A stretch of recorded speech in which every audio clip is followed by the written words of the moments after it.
Hey everyone, welcome back to another amazing episode of Jujutsu Kaisen Watch Along Pod. I'm here with my host DK.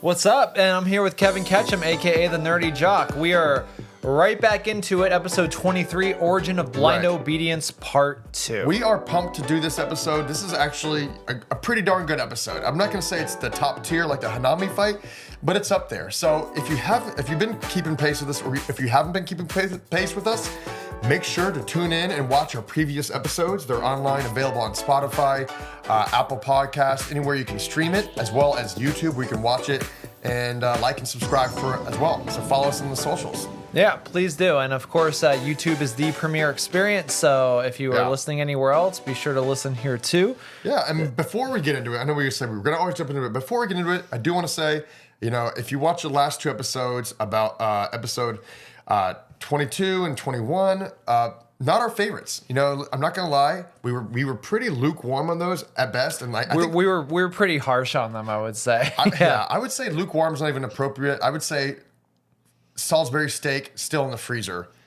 Good about that. Like we were pretty cold towards those episodes. Pretty cold. So I don't really want to apologize because we want to be honest and transparent with how we feel about these episodes. Right. There's so much. Look, guys. There's so much garbage YouTube content where people just pretend to like things because they want to get clicks and likes and stuff like that. It's like, but I think that what we want to bring is our honest opinions about these things. And even though we don't hate this show, like if we're lukewarm, if we have problems, we're actually a lot harsher on the show off pod. Yeah. I would say compared to what we recorded in the last two episodes, what we discussed off pod, it was a lot harsher. So I think we're still being polite. Yeah. I mean, as a writer myself, like I always cringe and feel a little bit weird about criticizing another person's writing, especially someone like Akutami's who has this Herculean task of writing and drawing 22 pages per week in perpetuity until the story is over. It's a ton. Yeah, it's a lot. It's something that I could never do. So I appreciate the world that he has built, the characters that he has, and all my takes are not an insult to him directly. This is just our first time seeing the show. It is our virginal experience of it. Exactly. So we are going to be honest, and we hope you guys appreciate that as well. So I'm going to do a quick pre-cap, because this is the Origin of Obedience Part 2. And it's not going to take it's going to take about a minute and a half. So essentially, Yuji, Megumi, and Nobara go on a investigation to find out these people are dying. They evidently all are connected to the Yasho, what bridge is it called? The Yasho Body Bridge. Yeah. They jump off a bridge, a cursed bridge, and all these people who did that in middle school, did bungee jumping off this bridge, they all died, basically. So honestly, the whole episode basically took place in a 7-Eleven parking lot. Like a Japanese 7-Eleven, they had a couple conversations at a middle school, and then they had a couple conversations at a 7-Eleven parking lot, and it goes straight to the end where they do have a really cool action sequence, which got us pumped for this episode. They get sucked into this, not sucked in, they actually walk into this domain of the whack-a-mole creature.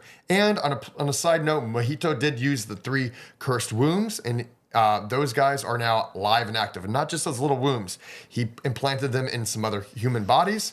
So now those cursed spirits have taken over and they're planning something devious. Yeah, he said, I'm sorry to ask you for a favor right after you woke up, but can you go do me a favor? And actually, where the episode left off last time, one of them is in this domain too. Exactly. So that's kind of where we start. So now that I did the recap, it's time for DK to take over from here. All right, going blow by blow, punch by punch. We got Yuji versus this new, it's not a curse because it was a human being that was fed the cursed womb. So it's sort of a transfigured human with cursed energy now.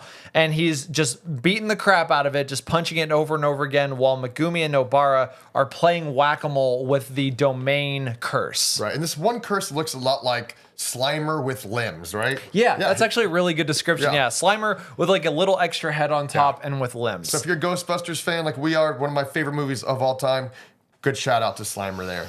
And you made a good point earlier where you were talking about how this echoes in so many ways the Cursed Womb arc before. Right. Because in that one, they go inside of a domain, they're fighting a special grade curse, and then immediately Nobara gets like sucked into the floor. Right. And this one, she gets sucked into the wall. Immediately. Yeah, immediately. And then one of them, between Yuji and Megumi, it's flipped here, has to go save her while the other one has to stay behind and continue fighting the domain curse, which ends up looking exactly like the cursed womb curse from that arc. Yeah, so they make a mention of that. So we're talking about, and you'll see it on the green screen here, I'll post it for you, but they're talking about the Abe Sibian looking curse, similar from Hellboy, from the Cursed Womb detention center episode. It literally actually is the same exact design.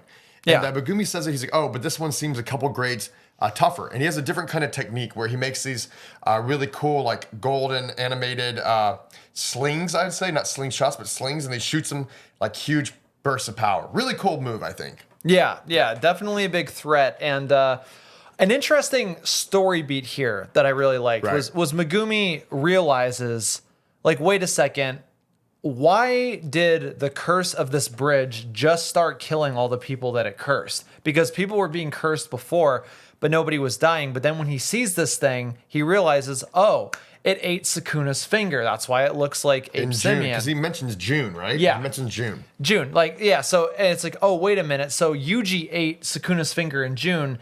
That must have done something to activate Sukuna's power across all of his fingers with any curse that consumed it, which is why all these things have been happening since June. Mm-hmm. So at least we got a little bit of details from the investigation, the unsuccessful investigation. Right.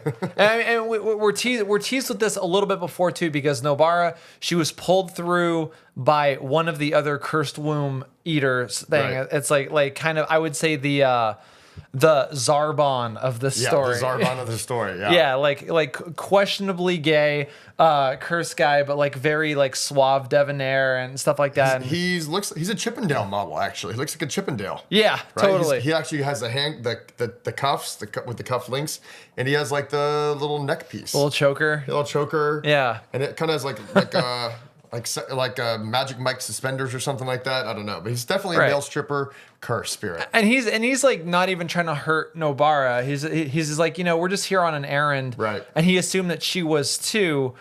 And there's a funny little interplay thing where when he realizes that she doesn't know about Sukuna's finger, he tries to run away in reverse because he has a rule that whoever sees his back has to die. He has to kill him because he's very self-conscious. He likes his figure. He works out. You can tell has a muscular build. You'll see him here on the screen as well.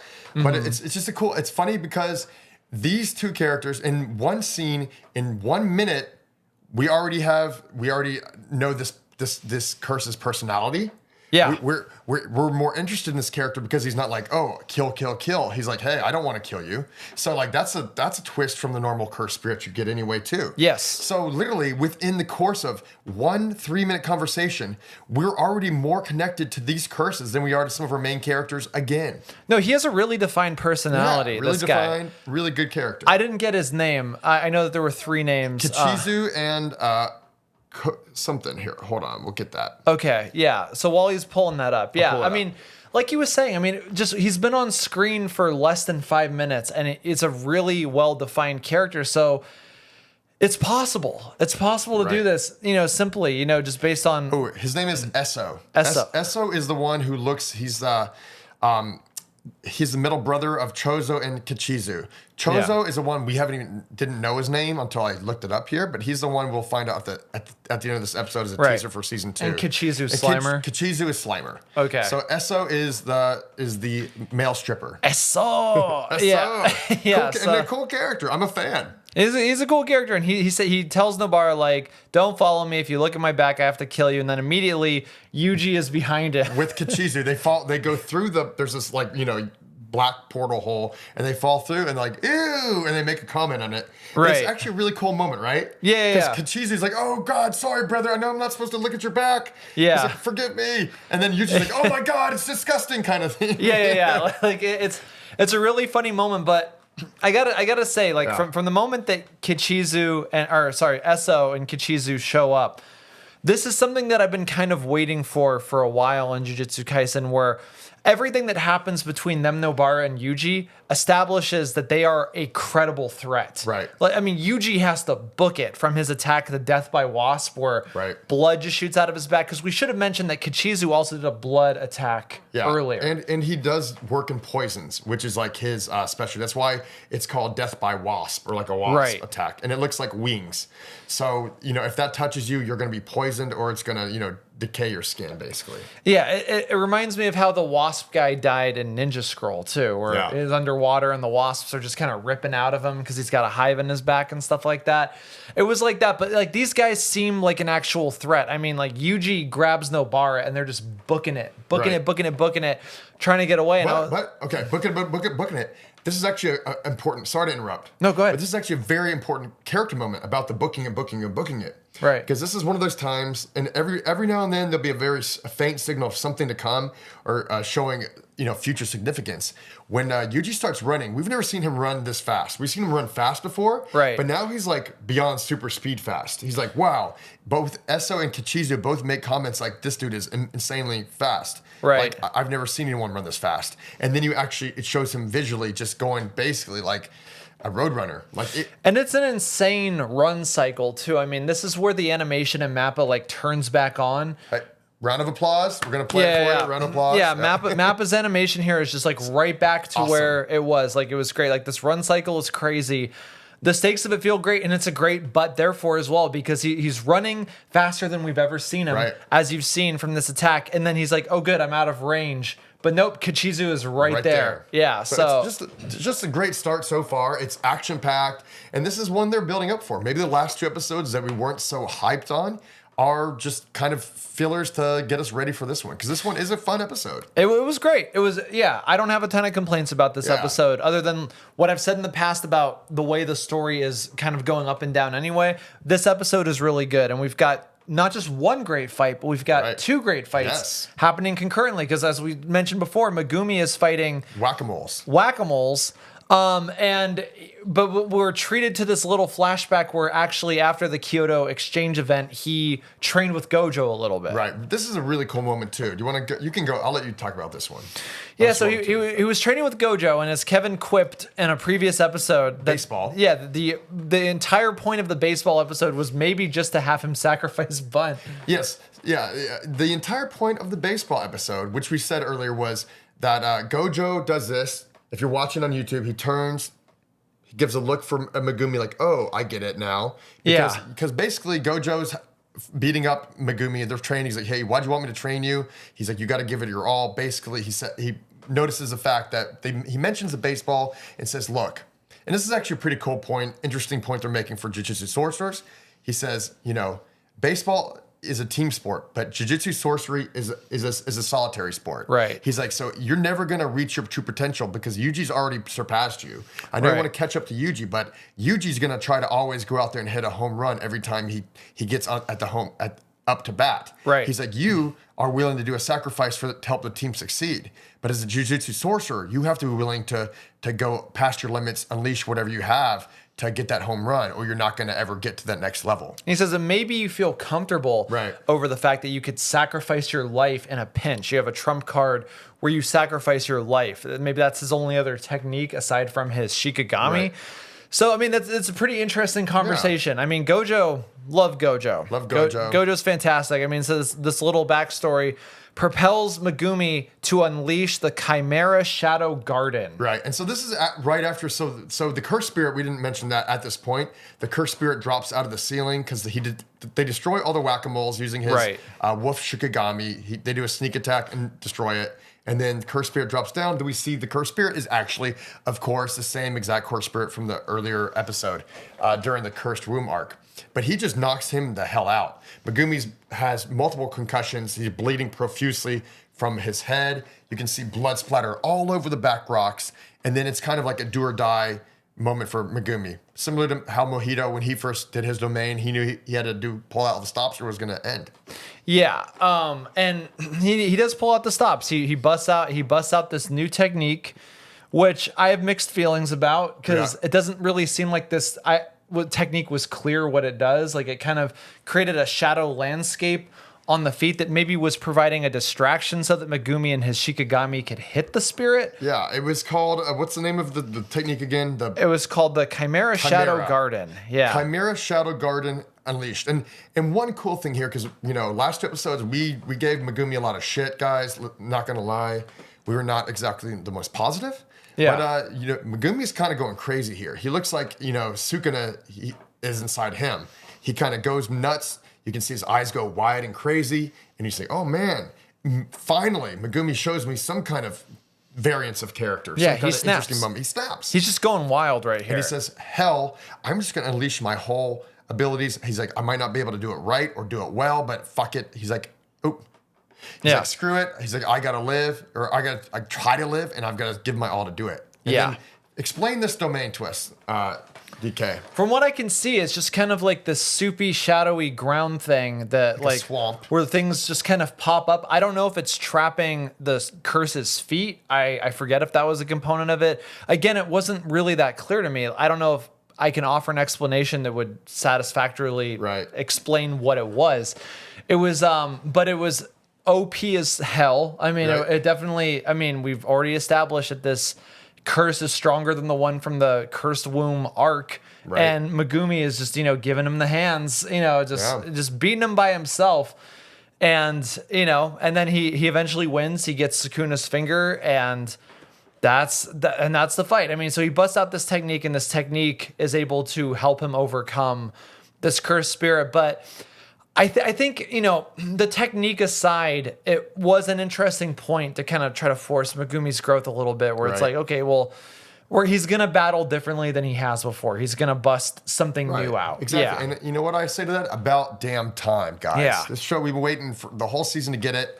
And even the reveal, it was a good moment, but it wasn't like, oh, Hanami fight, insane moment, but it was still a great moment, and I'm glad we got it.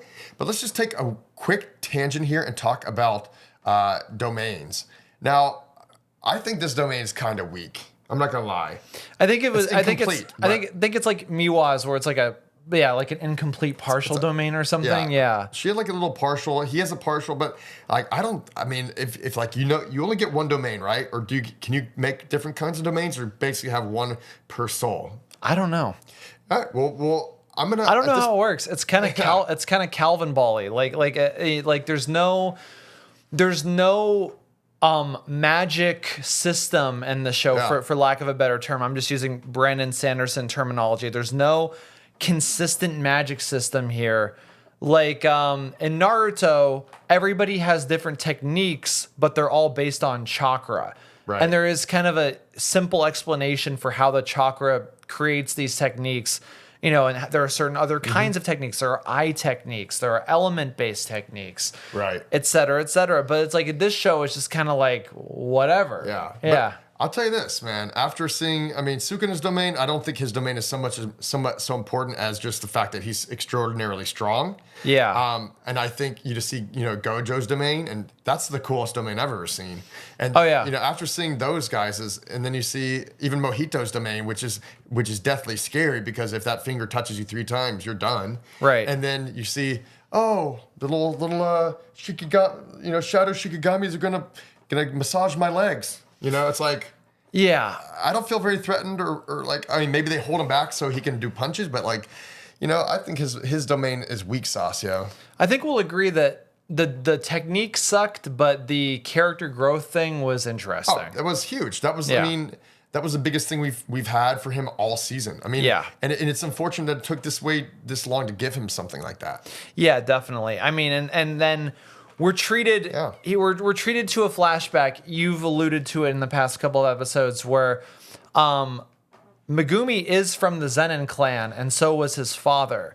And his father ran off with Tsukimi's mom. Yeah. They just ran off together, and Tsukimi, who's considerably older, maybe just a little bit older enough to like take care of him, became his caretaker, basically. Though he kind of pushed her away, denied it. Yeah. When she was just trying to keep him on the straight and narrow, he, hated her, cursed her, and stuff like that. So he feels a little bit of guilt, I think, for what happened to her, because she was just trying to help him out. She was a good older sister, a good caretaker, and he was just cursing her the whole time for that. Kind-hearted. That's why he has so much cursed energy, because he's a hater. And there's even more backstory where Gojo where he explains that Gojo showed up and said, "Well, you were being raised as sort of like a you were being raised to sell to the Zenin clan, but I put in for you to become a jujutsu sorcerer so you could get financial aid to support yourself or whatever in order to stop that from happening." Which I don't know what the hell that means. That doesn't make any sense to me at all. You know what, DK, don't feel bad because it makes no sense to me as well. Yeah. I watched the episode twice. I was like, what does this even make? I mean, I think the point of this whole scene is to show like why Megumi doesn't really like Gojo. Like that's really it. But but the reasoning behind it is fairly weak to me. I did think it was just important to note that, you know, they were just kids who were kind of abandoned, and I guess he was raised by the school in a way. And then like we finally have a moment of growth, and then we have more Megumi monologuing. Yeah, dude. Like, I hate bad people because they do bad things. I hate good people because they let bad people do bad things. Everybody sucks. I just hate everybody. It's like, yeah.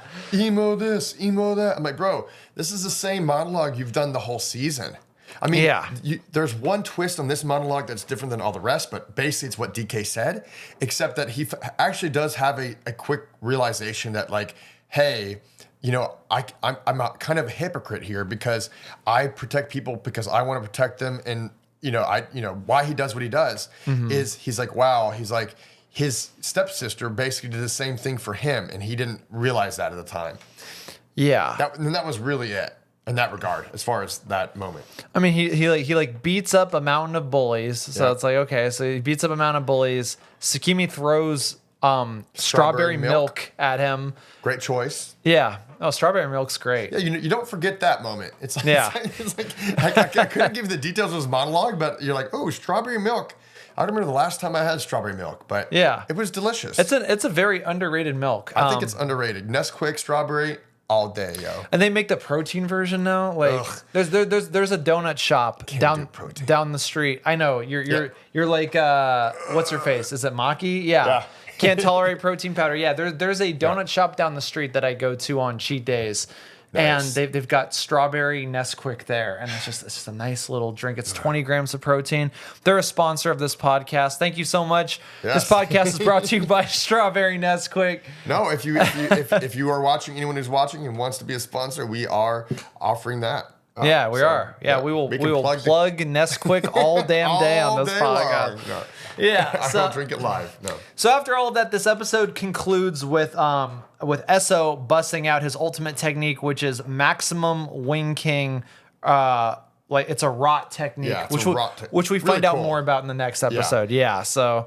And then wait, Megumi doesn't finish off the bad guy in this one though, does he? No, he does, and then he passes out. Well, he just falls asleep. We might have mentioned, we might have not, but you did mention quickly. Did we do at this point? You know, they kill the special grade spirit, and then we get another one of Sukuna's fingers. You mentioned that earlier, but I don't think it was so quick that we didn't get to really just elaborate on that. So yeah, I thought as soon as Megumi's in bad shape here because the domain dissipates, and then he's underneath the bridge, basically next to the bridge, and he's holding Sukuna's finger. And I'm thinking, dude, for sure, he's about to pass out. Someone's just going to walk right by, take that finger and walk away.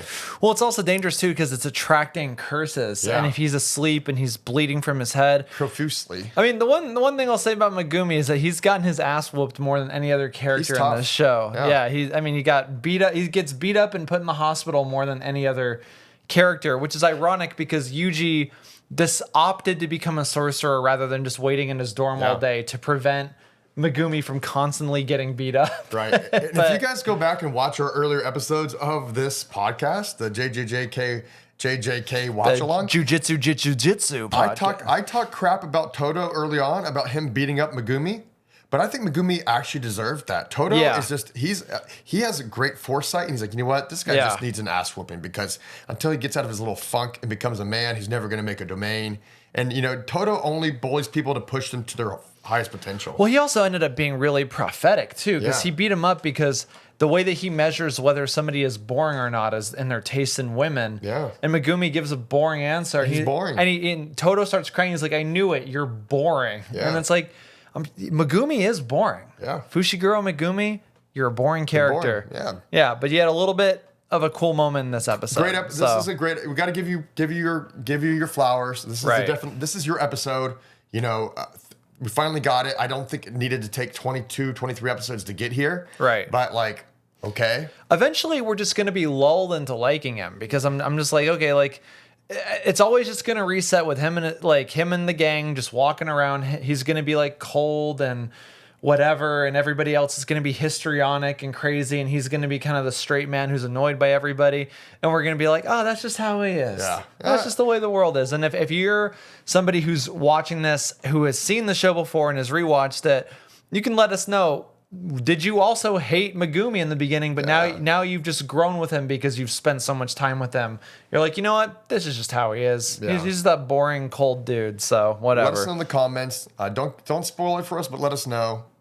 Speaking of, we have a fun little JJ Stroll here where, I forgot the JJ Stroll in the last episode with the Chinese food. That was yes, that was a good one. Actually. That was pretty funny. Yeah. So I'll just say it now. In the last episode, there was a JJ Stroll where they save a woman who has her purse snatched, and so she invites them to her Chinese restaurant that her dad used to own that he wanted to shut down, and she tells this like sad story about how she wants to keep it going, to keep those flavors out in the world.